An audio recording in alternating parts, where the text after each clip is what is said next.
Hi everyone, welcome back. I hope you all are doing well. Today we're going to get into our ugly paper series and we're going to be doing some rosettes. I thought that would be fun to do. I haven't made any rosettes since probably February. I did do some crepe paper rosettes, but not the same, right? I do want to tell you that I have some ideas. I want to do some more fabric flowers because I just enjoyed making these so much. And I have a lot of buttons. I won't say a million, but I have a lot of buttons, probably like thousands, maybe. I don't know. But I want to make some more fabric flowers, and so we'll be doing that. Not with the ugly paper series, but just, to keep you abreast of what's going on. I got all these little paper trimmings all over the desk. So I've already did a few so you can see how they're going to look. They look cute in my opinion. So this is the back and this is the front.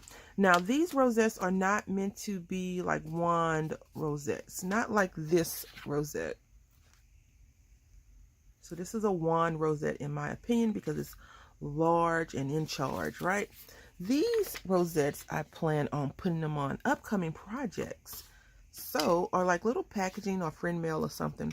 So I already did the folding. If you want to see a more in-depth how I make rosettes, which I learned from Tina's Crafty Life, I think that's her channel now.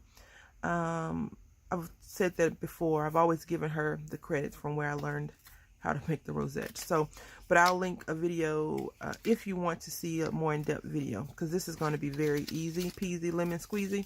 All right, so what you need is a sheet of paper, and this paper is scored at 1/2 inch, 1.5, and it is 1 by 12, 1.5 by 12. All right, or a little bit under because this paper is wonky for whatever reason. And all I did is I scored it at 1 inch. All these are 1 inch score lines, kinda. And I say kinda because they're off a bit, but that's okay. Then you want to fold your paper. So like we just did this up, you want to fold on your score lines, and we're going to make this one go down. All right. And I already scored it, so that's why it's so simple. And now what I'm doing is I'm just reinforcing those score lines, making sure that they have nice deep creases. And now you're going to get your glue gun out. I have this glue gun. This is my least favorite glue gun, right? Because it burns you, but it does the job. You're going to need a circle punch if you have one, or some kind of thing to hold in the middle like these right here. And what I've done is I just punched out some 1 inch circle punches. And you see how we have our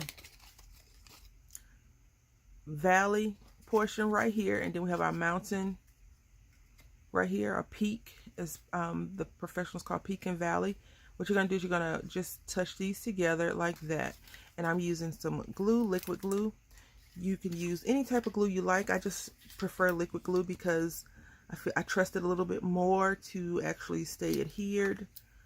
But it doesn't matter what kind of glue you use. You can use whatever glue you want. If you want to use a glue stick, you can. And so I'm just going to put this on there, and these are scored, cut a little bit off, which is okay. That's all right. When you're crafting and making stuff, it's not going to be perfect if it's handmade, in my opinion. So just going to make sure that that is rubbed in good. And now we're going to go to the other side. So if you're looking for perfection in your crafts, don't. Just create to have fun. Okay. I've learned that over the time that I've been crafting. So I'm just going to take that and I'm going to close this up, and I'm just going to smush it in. I used to didn't like to get my hands dirty. I still don't like to get them as dirty, but like if I say I'm going to paint today, for example, they're going to get dirty. Right? All right, so here we go. We're going to let that dry, and then we're going to work on this one. Now, this one I'm going to do a 3-piece rosette. This one is 4. This one is 2. But this will be 3. And when you have a 3-piece rosette, you need to have one that has your mountain at the top. You need to have one with your valley. And then you kind of need to have one with a valley and a mountain and a valley, okay? So I screwed that one up, which works out perfect for what we're going to be doing. All right, so now we're just going to take our peak the valley, excuse me, the valley. I always call it the peak valley, the flat part.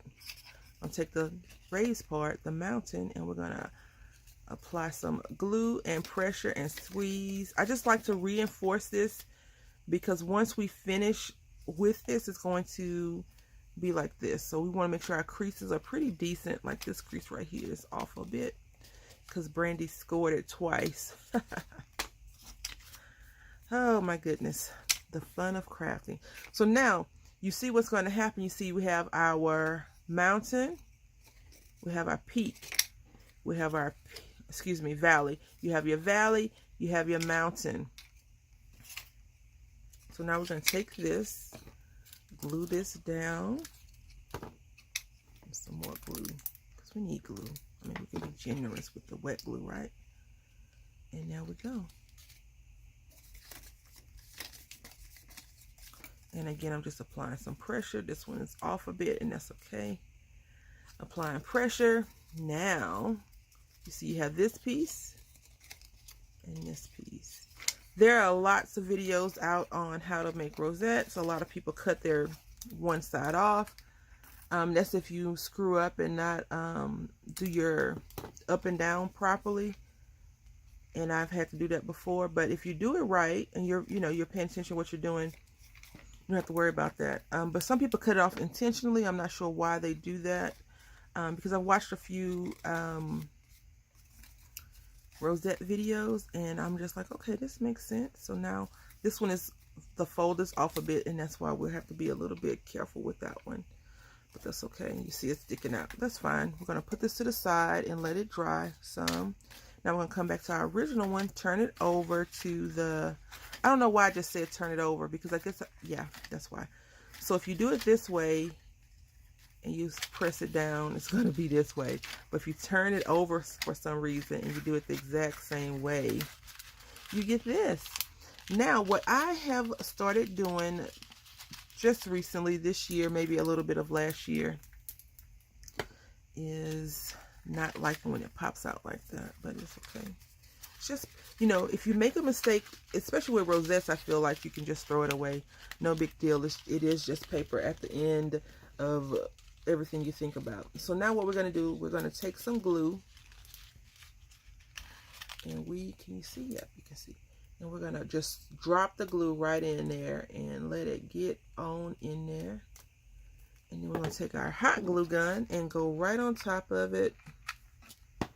If we can, we need to get another glue loaded in the cartridge so we can apply some glue pressure. All right. And again, I do have this on low temp. So even low temp is hot and it could burn you. So be very, very careful if this is your first time using hot glue gun. So now we're going to take, you see how it's kind of coming apart a little bit? You see?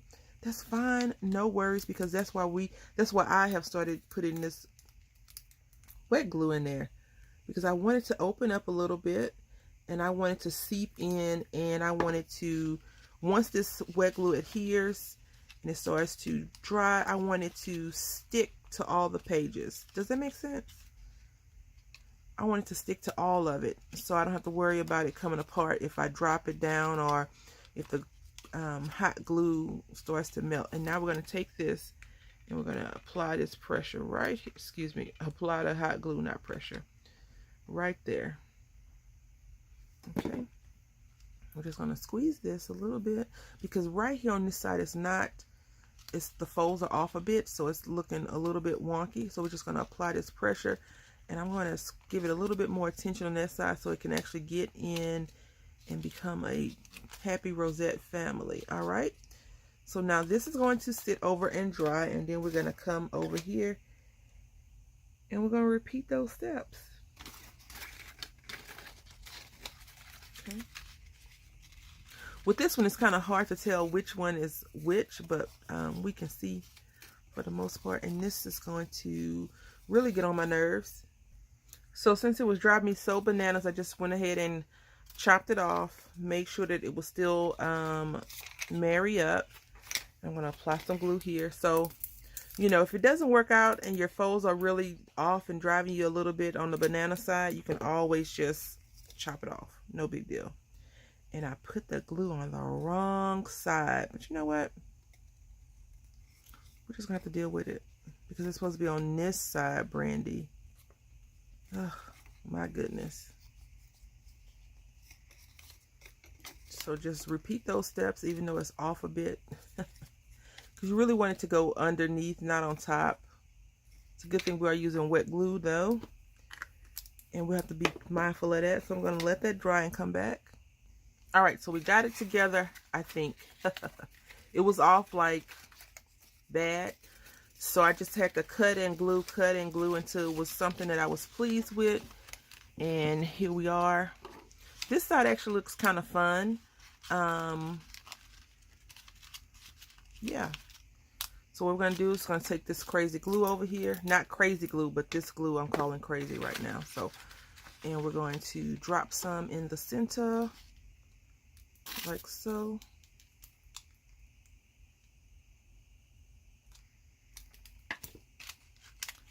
Need to get one of those upright things like Dale Polk got a few days ago. I just use a washi tape thing. The insides of a washi tape. Then I can't use it when it's standing up, right? So here we go. I'm gonna apply some pressure. And this one's really, really wonky and off, but that's okay. Because it's going to look fabulous whenever we finish doing whatever we're doing. But that'll be another day. Because, oh, we are done with this one. We're going to use some hot glue. And sometimes your projects do not come out the way you want them. In this instance, it's driving me crazy. I may just throw this in the trash. We'll see. Get that spiders off of there. I'm going to drop this little circle on. And we're just going to adjust as needed. That glue is so hot. Even on low, it's hot. So I'm just applying some pressure down because we need this glue to adhere. And that is why I put the clear glue in, like I stated, because I want it to adhere very nicely and well. You see this is a little bit over on the other side. Let's see if I can slide it. No, I can't slide it. That's okay. This one is probably going to go in the trash because I don't like it. It looks like a t-shirt, a shirt, a tropical shirt, but I'm not liking it. So here are our completed ones that we did together. And these are the previous ones. So I hope that you can find something to do with your ugly paper. Thank you all for watching. Until next time, happy crafting.